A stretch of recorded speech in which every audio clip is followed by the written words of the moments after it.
The Emperor has spoken. House Atreides shall immediately take control of Arrakis and serve as its steward. House Atreides accepts! In this video, we're going to look at every edict available in Stellaris, what they do, and then try to rank them in a tier list based on their power. Edicts generally cost unity and then give us some sort of special bonus that is empire-wide. We have something called an edict fund, which is basically like a free amount of unity to spend on our edicts. Once our edict expenditure goes above that edict fund, we have to start paying for it with our regular unity production. But that's enough about the fundamentals of edicts. Let's dive in and have a look at this tier list. We will be starting at the bottom of this tier list in the F tier with the worst edicts and working our way up. Before I do look at that F tier though, I want to try and explain some of the symbology I'm going to be using in this tier list, because edicts don't have any recognizable symbols that are associated with them, and the names are really far too long to try and fit that into a tier list. I have tried to make do by assigning symbols that make sense. For example, the Mineral Edict has the symbol of a mineral on it.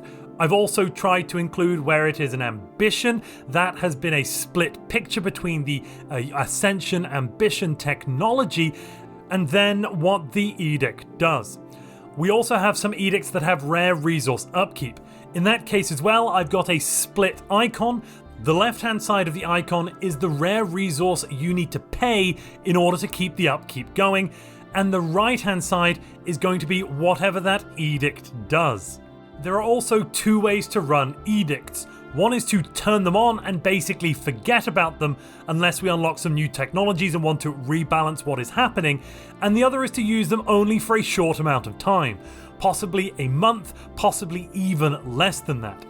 To highlight when you want to use an edict predominantly in this short-term use case, I have got an exclamation mark, a red exclamation mark, that I'll put on the edict on your screen. Edicts down here in the F tier, I would generally never ever turn on, and you probably shouldn't either. The costs far outweigh the benefits. Industrial subsidies grants plus 10% artisan output, so you're going to get a slight boost to consumer goods at the cost of +1 energy upkeep for all of your artisans. Net, this is a small boost to your overall economic state, but this is one of the more expensive edicts in terms of unity upkeep, so you're having to pay a hefty amount of unity for a very minuscule economic bonus to a resource that you can't even use outside of pop upkeeps. Synaptic Reinforcements is for hive minds only. It grants +1 maintenance drone job from synaptic node buildings, but all of your synaptic node buildings get +2 energy upkeep. You, generally speaking, are never running out of maintenance drone job slots, so why would you ever want to turn this on and just increase the upkeep of all of your synaptic nodes? It makes absolutely no sense. Tracking implants requires that you have the technology of the same name and you're not a guessed out consciousness. You'll get +1 encryption, -10 crime on all planets, and +25% authoritarian ethics attraction. All of this at the cost of an empire-wide -10% happiness. That -10% happiness is equivalent to around 7% stability, which is about +5% resources from jobs across your entire empire. For +1 encryption, -10 crime, and 25% more authoritarian ethics attraction. I don't know which universe that is meant to be worth it in. Thought enforcement is pretty similar to the last edict. It requires the thought enforcement technology, and you can't be a guessed out consciousness. You get +1 encryption, -5 crime from telepath jobs, which per planet should end up at around -10 crime on all planets, +25% governing ethics attraction, which is probably authoritarian if you're an authoritarian, and -10% happiness. Again, what would be the point? Industrial maintenance is basically the machine intelligence version of synaptic reinforcement that we looked at earlier. You get +1 maintenance drone jobs from industrial districts and +2 industrial district energy upkeep. I don't mean to sound a bit like a broken record here, But in what circumstance would any of these edicts actually be useful? I honestly can't think of a use case. Enhanced surveillance requires you take the public trust officer's tradition pick from the domination tradition tree. It has one nice bonus, that is +1 available envoys, and then you get +1 encryption and plus 25% authoritarian ethics attraction. For these meager benefits, again, you're paying a -10% happiness penalty empire-wide. Just don't do it. We finished up F, we're now going to look at the C tier. We've moved on from the downright dreadful and up to the sometimes useful, niche bonuses, possibly useful kind of category. Farming subsidies grants all of your miners +50% farmer output and increases their upkeep by 0.5 energy credits. Generally speaking, you probably don't want to be maximizing your farmer output. You do want farming efficiency, but you should try and have as few farming pops as possible. Of course, if you have catalytic processing, this should go straight up into the S tier and you should always take it, but without catalytic processing, if you're just playing the normal game of Stellaris and you're turning minerals into alloys and consumer goods, you don't want to run farming subsidies. It's also one of the more expensive edicts. Forge subsidies grants us +10% metallurgist output at the cost of +1 energy upkeep for all of our metallurgists.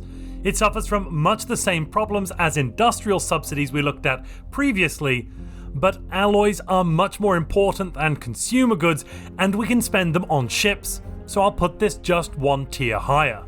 Research subsidies grants +10% researcher output at the cost of +1 energy upkeep on all of your researchers.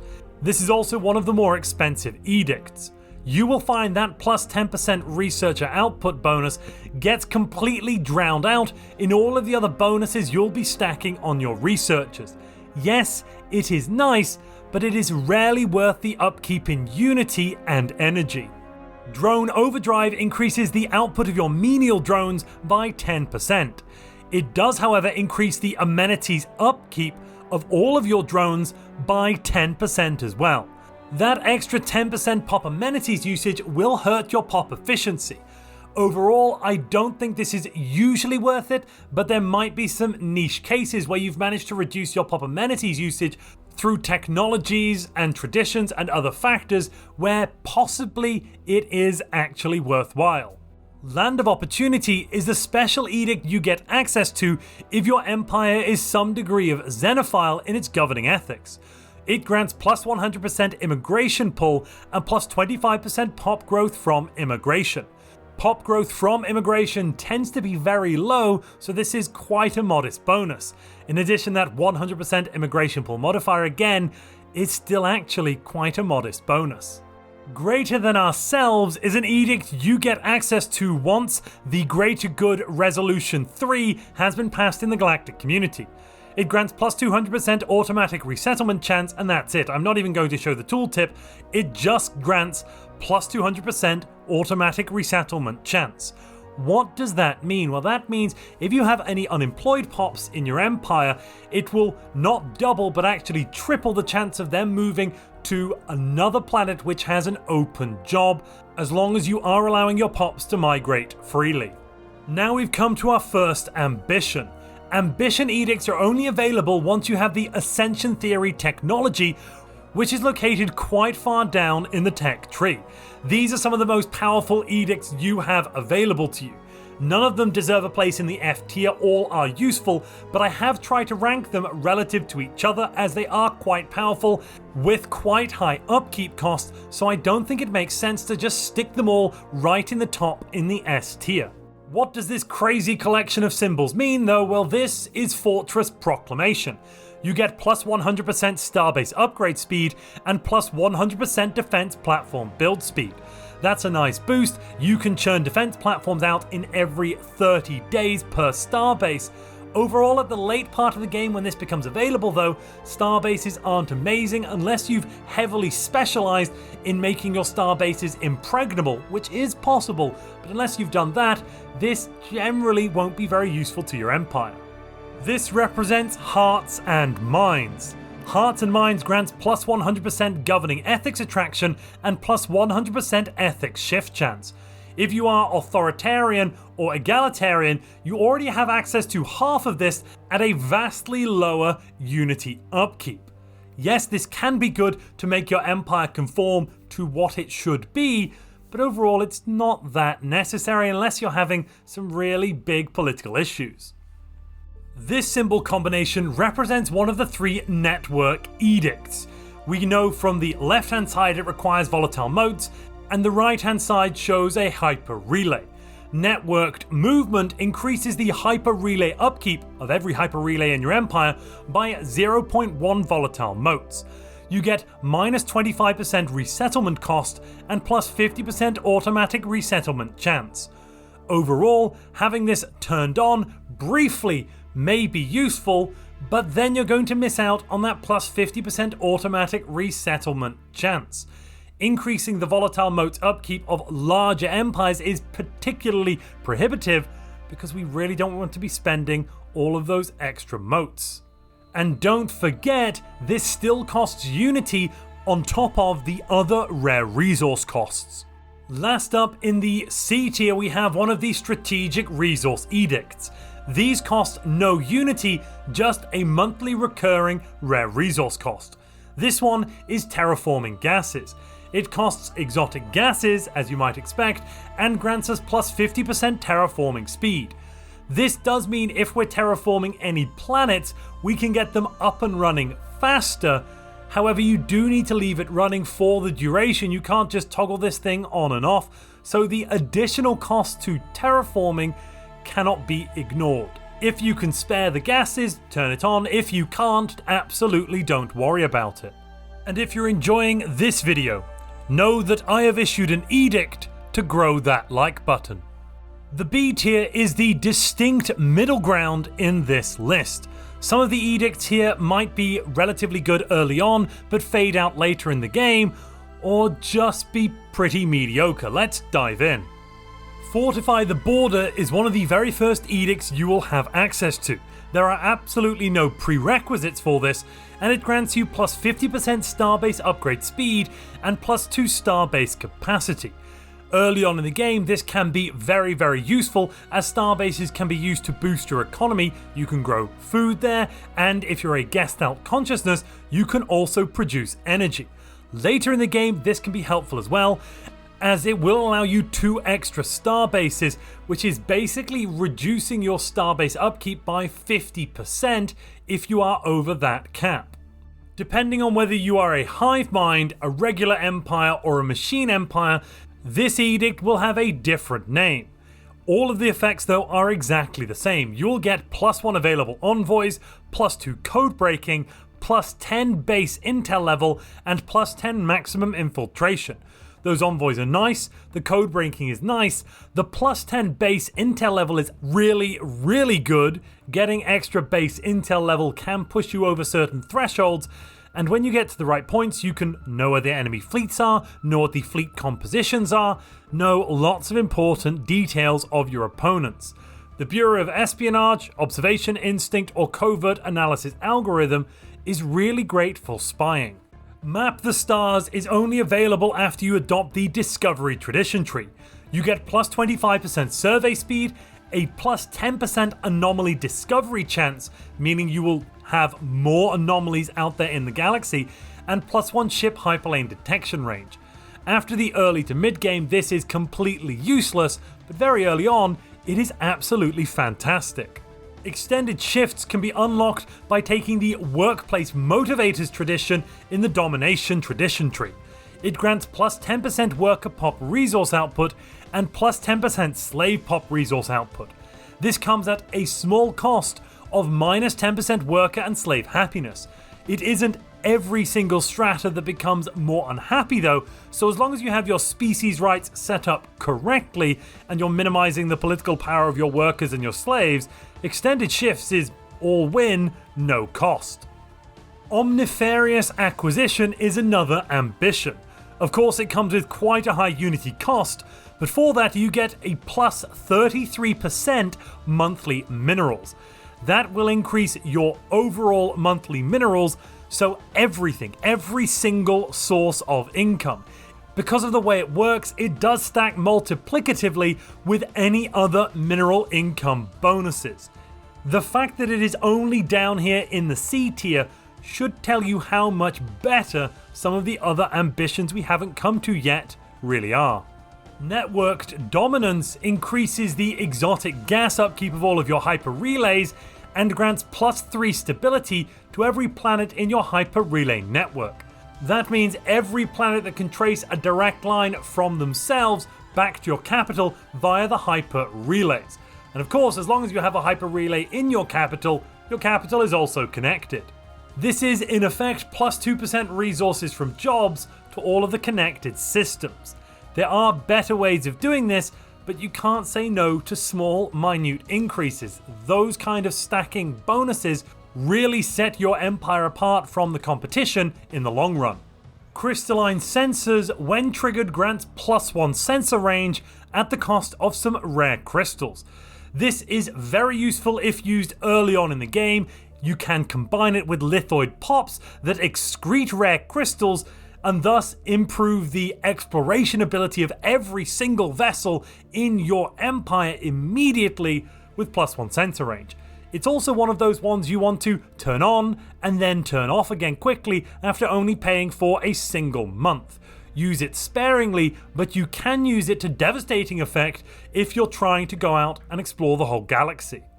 We are now up in the A tier. Edicts here are good, though you probably won't use them as often as the ones just one tier above. Fleet Supremacy is something of a double-edged sword. It grants +100 ship starting experience, which is enough to level them up, granting you additional bonuses to every ship built in your empire, +10% ship build speed, +10% diplomatic weight from fleet power, which is very nice if you're trying to flex your political muscles in the galactic community. The downside here, apart from paying a small upkeep in Unity, is that you get +10% ship upkeep, which is very, very nasty. The best way to use this is to trigger it just before your ships finish building. That way they get the +100 ship starting experience and you've used it for the minimum time possible. The other times to turn it on is when you've got something special like a vote in the Senate about to go through and you want to make sure that you will win. Turn it on just before the end of the session and then off immediately afterwards. Once you adopt the Diplomacy Tradition tree, you will unlock Diplomatic Grants. These give you +1 available envoy and +10% diplomatic weight. This tradition is most useful when used to push yourself onto the Galactic Council or to win a vote in the Galactic Senate. You can trigger it just a few days before the vote or election is due to finish, get the +10% diplomatic weight and the extra envoy and slap that straight into the galactic community for more diplomatic weight. Then as soon as you've won the vote, you just turn this off again. It's so cheap and so effective. Veneration of Saints is quite a strange edict that in some ways is absolutely free. You must be some degree of spiritualist in order to use this, and it grants +20% unity output from your priests and +25% spiritualist ethic attraction. Only if you have available edict fund or by using this your net unity output would go up should you ever turn it on. If it does go up when you turn it on, then turn it on because you just get more unity for pressing a button that otherwise does nothing. Really, this one makes very little sense to me, but yeah, go for it, ladies and gentlemen. Absolutely rinse the game if you can. The Fear campaign is technically not an edict, but instead a campaign. It costs energy rather than unity to upkeep it. You must be some degree of xenophobe in order to turn this thing on, and you will get +10% monthly unity and 25% xenophobe ethics attraction. Early on in the game, this is far too expensive, but as soon as you get to the mid-game and beyond, it becomes great value for money, and you might as well turn it on. Damn the Consequences is a special edict you can use if you have the overtuned origin. It will double the bonuses of all of your overtuned traits, which is really good, but at the cost of +100% organic pop upkeep. This generally means double the food cost and double the consumer goods upkeep. If you can handle that, then turn this on. It's definitely worth it. Numistic visualization requires you to make a deal with a numistic order caravan. You will get -5% pop consumer goods upkeep, plus 10% research speed for statecraft, and very nicely, plus 10% monthly energy credits. This is close to being one of the more expensive edicts in terms of unity, but thankfully just slightly off that higher limit. Desperate Measures is an ambition that gives you plus 40% home territory fire rate and plus 100% ship build speed during a defensive war. Buffing your fire rate by 40% in your home territory is really, really good. You can stack that with other bonuses, for example, like your War Doctrine to get another 10% there for 50% bonus in your home territory, along with all the other things you can think of. This is really good as well if you're fighting the crisis and you can convince them to take a journey into your territory. Or maybe you've been unlucky enough that they want to come and kill you immediately, and then turning this on should help you survive. Networked Amenities is the best network edict. You get, for the cost of 0.1 rare crystals per hyper relay and a small amount of unity, minus 10% pop amenities usage for every single pop in range. That will reduce the number of entertainers and other amenity producing jobs you need on your worlds, or if you keep them the same, your stability will go up due to increased happiness. Overall, this should be a larger bonus than network dominance. Volatile land clearance reduces the clear blocker cost by 25%. It also increases the clear blocker speed by 25%, but mainly you want that cost reduction. Turning this on for just a few days while you queue up all of your blockers means every fourth blocker will be entirely free to remove. You can also stack this with other bonuses like governor traits or bonuses from traditions to get that cost really, really low. Don't forget and leave it on though, you do want to turn this off as soon as possible. The Nanite Edict is called Nanite Actuators. It just grants a flat plus 10% research speed bonus. The reason this isn't in the S tier is that there's actually very few ways of getting nanites in the galaxy, meaning the cost of this relative to your maximum potential income is actually very, very high. Last but by no means least in the A tier, we have the Education Campaign. This costs you only energy credits and grants plus 25% leader experience gain. If you are a hive mind, it will instead cost food or minerals depending on whether or not you're a lithoid, and machines also have access to this at the same energy cost as regular bioempires. You can and should turn this on as soon as you have the energy credits available to maximize your leader experience gain. It's just really good. Welcome finally to the S tier, the very top of this proverbial edict pyramid. If you've skipped ahead to this point and you'd like to see what the entire tier list looks like, honestly, if you can make heads or tails of this without my explanations or the pop-ups, amazing. I'm honestly very, very surprised if that is even possible. I have had to use symbols here to try to infer which each edict is, and even then I've gotten confused a few times after I started making this tier list. Let's plow on regardless though and find out what's in the S tier and why it's there. First up, we have an edict I hope you're very familiar with, Capacity Subsidies. It grants a massive 50% technician output at the cost of only half an additional energy. Given the base energy output of a technician is 6, that means we are at a minimum here getting 3 additional energy at the cost of 0.5 energy, which is a net of 2.5. There is never a point where this isn't absolutely amazing. You should probably turn it on as soon as you have it available, as long as you can afford it, and then keep it on to reduce pop inefficiencies. It will really, really help you grow your economy and push more pops into things like research or alloy production.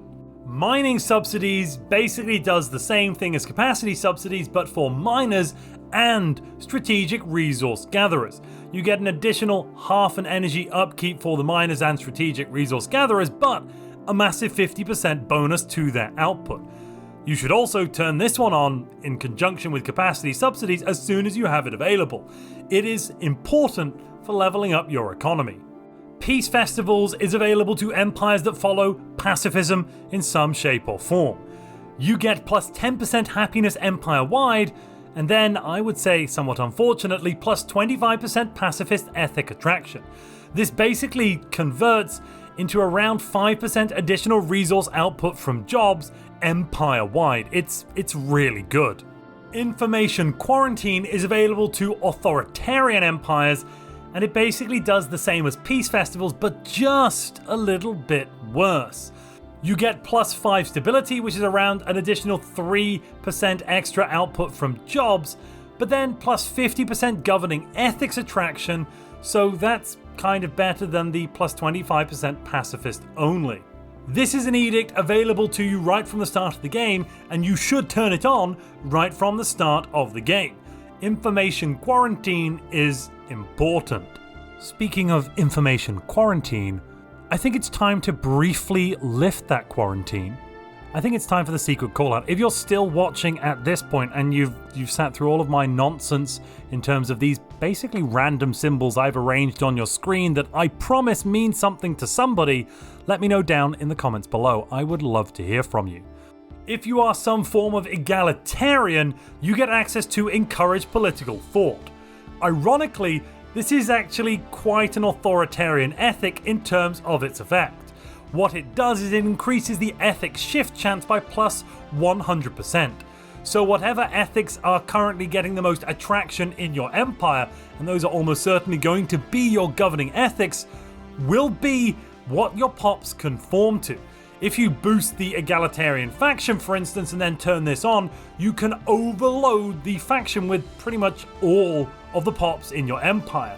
And that should give you some fantastic bonuses to not only happiness empire-wide, but also unity output from your factions. Or should I say, faction singular.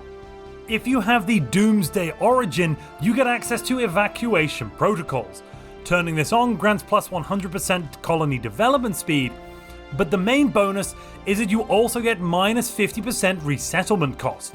So the best way to use this is to turn it on briefly for a day or so, pause the game, resettle across the pops you want at a very, very, very low cost, and then turn it back off again. That will maximize your economic bonuses from this edict. Now we have the other half of the ambitions, and these ones are really, really good. First up, a Grand Fleet, plus 20% naval capacity and minus 20% ship upkeep. This is very, very useful when you have all of your fleets in space dock getting a minus 25% to ship upkeep, and then you send them out. That can sometimes crash your economy. Instead, wait, don't turn this a Grand Fleet on until after your ships have left space dock, losing that minus 25% upkeep bonus from being in dock, and then gaining this minus 20% bonus from ship upkeep. Overall, that should save your economy and leave everything basically the same as it was before. You can also just turn this on to use the bonuses. It's just really good. Scientific Revolution gives you plus 20% research speed and plus 1 research alternatives. If you're not sure which ambition to turn on, I'd usually point at this one. Will to Power just grants you a flat plus 5 monthly influence. There are very few other ways of increasing your influence generation, and nothing that increases it as fast as this, save becoming the Galactic Custodian. If you want to become the Galactic Custodian, turning on Will to Power probably also helps with that. It's just really good. It's great for building more habitats, it's great for building more megastructures, it's great for building lots and lots of different things.